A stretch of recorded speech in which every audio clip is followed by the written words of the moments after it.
Economists sifted through a new pile of data today on the state of the U.S. recovery, and the Obama administration lowered its expectations for what's to come.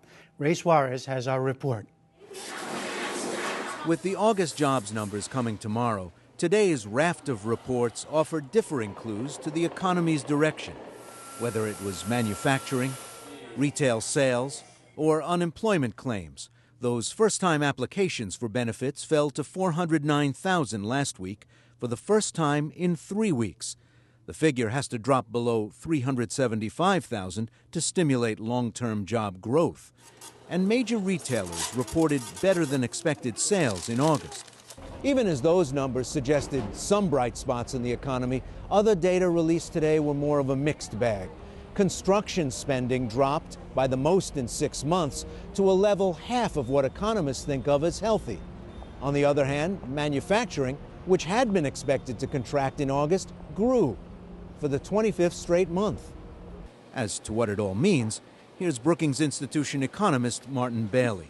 The numbers you mentioned were maybe a little bit better, but we certainly haven't had a sustained set of indicators yet that we're going to get better growth going forward. I hope we will. We surely can't get that much worse growth than we had in the first half of the year.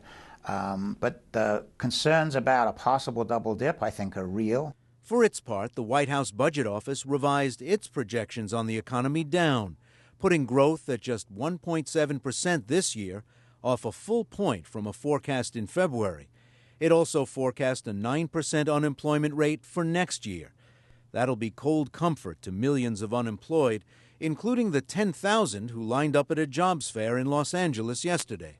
I've applied for, I would have to say, pretty close to over 300 jobs in the last year. Economist Bailey says there are still two big obstacles to a full-blown recovery. One is the debt that's still hanging over a lot of households. They took on too much debt. And the other is we built too many houses, and we just haven't yet reached the point, when you add in the foreclosures as well, where we can get construction spending going again. President Obama now plans to detail his jobs plan before a joint session of Congress next Thursday night, September 8th. He initially wanted Wednesday, the same night as a Republican presidential debate, but House Speaker John Boehner objected.